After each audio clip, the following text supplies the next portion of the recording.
Hi, I'm Dan from JBA, and what we've got here today are the JBA Trust physical models. So we're going to be looking at some of these physical models that are used for training and education in coastal and flood risk management. The one that we've got here today is the wave tank. Now the wave tank is usually used because in these situations in the coastal environment it gets really complicated and we can't always solve this through analytical equations. Now whilst it's very easy to predict how big waves are going to be in the offshore, when they start to move towards the coastline, all sorts of things happen to them. They start to interact with the bathymetry, coastal reefs and headlands. We get processes like shoaling and refraction and diffraction. We get depth-induced breaking. And that means by the time our waves actually get to the coastline, they're quite different to what they were offshore. And it's these nearshore waves that we're really interested in, because it's these nearshore waves that are going to interact with our coastal structures. They're going to lead to erosion, they're going to lead to wave overtopping, and eventually inundation or flooding of the communities that are sitting behind them.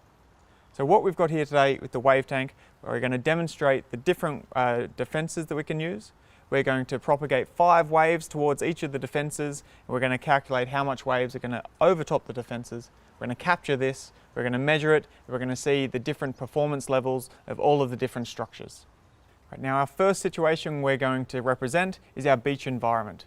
Now normally when waves arrive at a beach, they're going to break and they're going to roll up and down the beach face, and there's not going to be any problem. Now today though, we've filled up the tank a little bit more and we're representing a storm surge. Now this means that there's deeper water, bigger waves are going to be arriving at our coast, and they've got the ability to roll up and down the beach, but they can also go over the dunes and inundate all the communities behind. So the first thing we're going to do, we're going to send our 5 waves down. We're going to have a look what happens.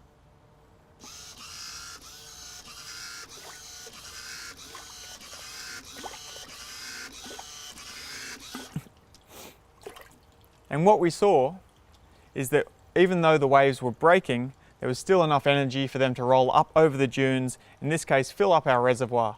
But in real life that would have meant that any houses or properties or communities behind the defence would have been completely flooded. And really that isn't an acceptable situation for us, so this is around the time where we bring in our coastal engineers. Alright, now we've just reset our tank, and now we can start testing some of our different defences. Now if there's only a little bit of wave overtopping, we can usually get away with just a vertical wall. If it's small in nature, it can easily just be set behind the dunes like we've just done there, or even incorporate into some dunes, and then that will essentially just provide another impermeable barrier to wave overtopping. Now we'll have a look how it goes.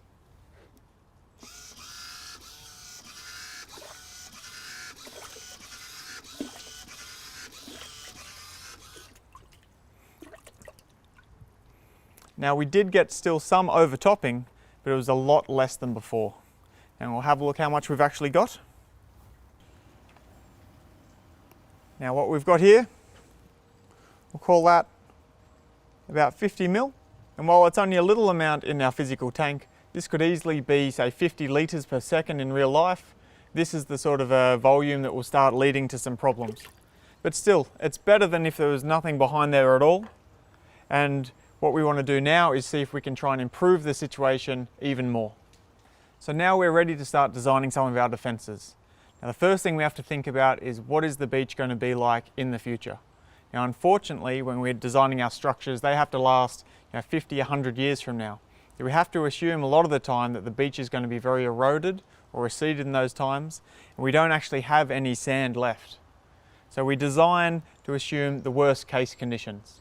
So our small wall has now turned into a really large wall. The crest height is the same, but all of the sand, all the sediment, all the beach in front of it has now gone. And this is what we're going to test first. How is that small wall going to perform under the same waves that we've just run? So we'll send our 5 waves down.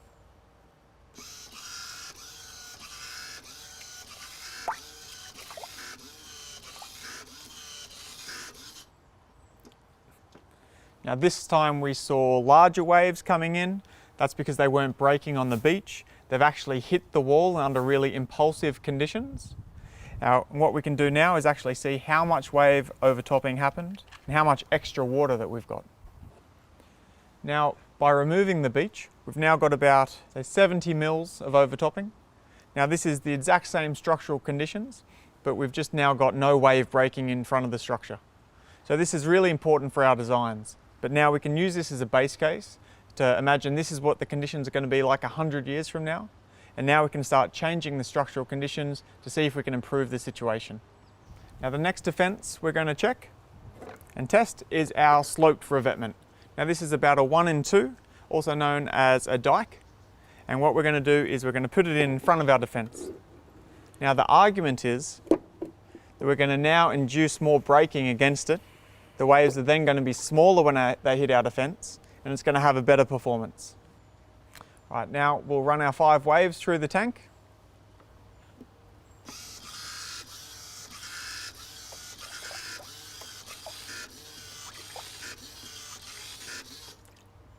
And what we've actually seen there is by putting the slope in front of the structure, we've actually made the overtopping worse. Where we thought the waves would break and dissipate their energy, they're actually hitting the structure, breaking right on it, and using it as a ramp to get over the defence itself. Now we'll just see how much water that we've got.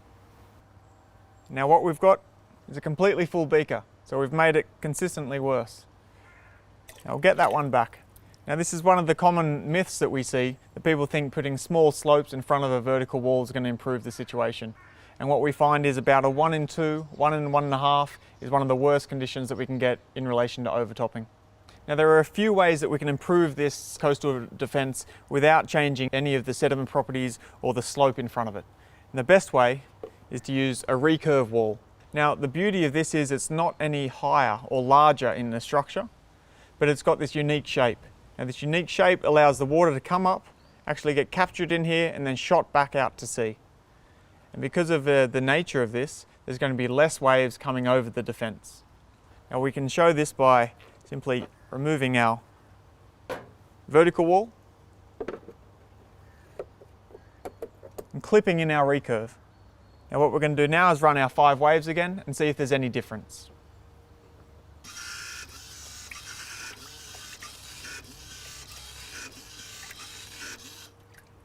And this time, what we've seen is the waves are actually getting shot back out to sea. There's probably the same amount of wave energy going up, but it's all returning out. So in terms of our safety and the inundation behind the defences, it's a lot better. And in fact, there was no water that actually came over at all. So something as simple as a recurve wall is a great way, a very cost-efficient way to improve a coastal flooding situation. Now the next defence we're going to be testing is our stepped revetment. Now this is at the same slope as our other revetment, except the only difference is this is essentially, it's got steps. We're going to see if these steps are going to change the performance of the defence.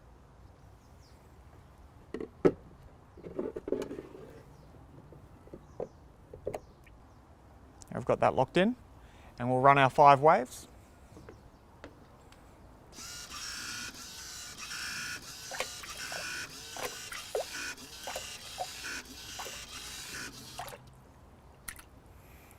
Now, there was still a lot of overtopping, and that's because we've still got that same gradient, that same slope that's letting the waves run up and hit the structure with a little bit more power.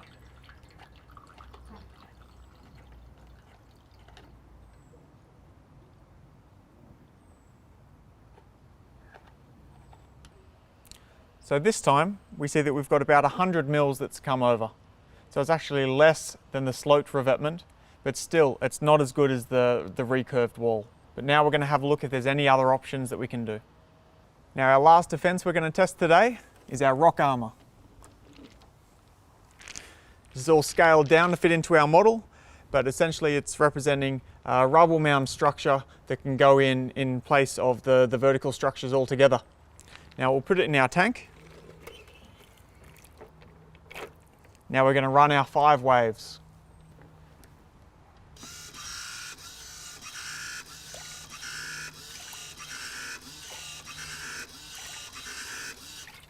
And what we've found is actually the rock armour is a really good defence.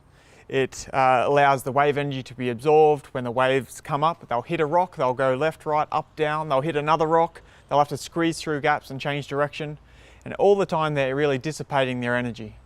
And when we have a look at the performance, we can see we've got very little, maybe about 5 mil. Rock armour is really effective. Now it's also cheap, but it has its drawbacks. You know, it covers up the beach, we get oyster growth, so it's always not the best option. So out of all of these, we've tested the rock armour, the stepped revetment, the sloped revetment and the recurve wall. We've found that all of these will have different performances. They can be handy in different situations, and it's always up to these physical tanks to test these environments and understand how each of them are going to react. And it's only when we actually get them tested in these situations that we are going to be able to do a cost-benefit analysis or an economic appraisal to find the best way that we're going to protect our coastline. Now, another thing we can look at is going further offshore. And in this situation, we've gone for a nearshore breakwater.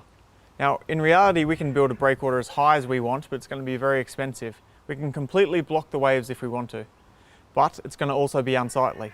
So in this case, we've got a submerged breakwater, and this one will actually sit under the water. So just put her in.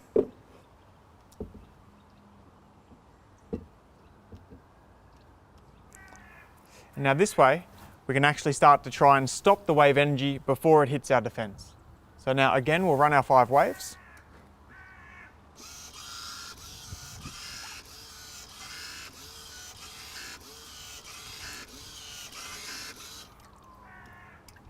And even though the vertical wall before was one of the worst performing, by doing something offshore, we've now prevented all the wave overtopping.